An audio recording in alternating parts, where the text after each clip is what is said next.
So if the question is that how much do I have to spend before I find a winning product? So first of all, I'm not saying that just keep this budget and you'll find a winning product. It does not work that way, but I'll tell you how it ideally looks like.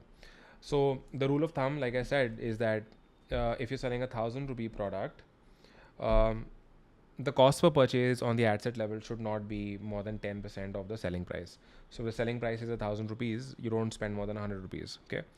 And I recommend you to wait until you get at least 50 orders. Ideally 100, but wait for at least getting 50 orders while maintaining the ROAS, while maintaining the cost per purchase. In this case, it's 100 in this example. So 50 order लाने के लिए eight 100 CPP मान लो आपने ₹5,000 spend किए, but काफ़ी ad set आपके नहीं चलेंगे, आप उनको बंद भी करोगे, तो मान लो आपने ₹1,000 और स्पेंड कर दिए, तो 6,000 हो गया। तो 6,000 मैक्सिमम, मान लो 6,000 से मैक्सिमम बोल रहा हूँ 10,000 में आपके 50 ऑर्डर आ गए। अगर आप, मैं ज्यूम कर रहा हूँ आप ₹1,000 का प्रोडक्ट बेच रहे हो, 1,000, 1,200 वट, फिर आप क्या करोगे, आप एड्स को पॉज करोगे, कैंपेन को पॉज करोगे, you will wait for these 50 orders to be delivered.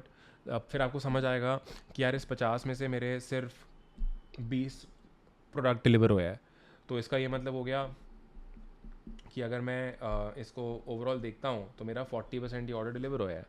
अब मैं P&L बनाऊँगा अपना कि ओके, मैंने एड्स में ₹5,000 स्पेंड किए, मेरे सिर्फ 20 ऑर्डर डिलीवर हुए और मैं उसी का पे कर रहा हूँ, तो मैंने 20 प्रोडक्ट्स का इतना पे किया। मेरे जो बाकी के 30 ऑर्डर RTO हो गए उसके लिए मैंने इतना पे किया, ठीक है, और तो मेरा ये आ गया, ऐड हो गया प्रोडक्ट, तो फिर घूम फिर के मैंने इतना पैसा बनाया या गवाया। वहाँ से अगर मुझे लगा मैं प्रॉफिट पे हूँ तो मैं कैंपेन को वापस रिज्यूम करूँगा और मैं इसकी स्केलिंग स्टार्ट करूँगा, ठीक है। And I keep repeating this test for after every 100 orders, 200 orders, तो ऐसे वो मैं बढ़ाता रहूँगा, so that I can be sure कि हाँ भाई मैं सही जा रहा हूँ। मतलब ऐसा नहीं है कि I am going down the drain. मैं बहुत ऑप्टिमाइज तरीके से अपने नंबर्स को रिव्यू कर रहा हूँ और स्केल कर रहा हूँ। सो या दैट्स हाउ इट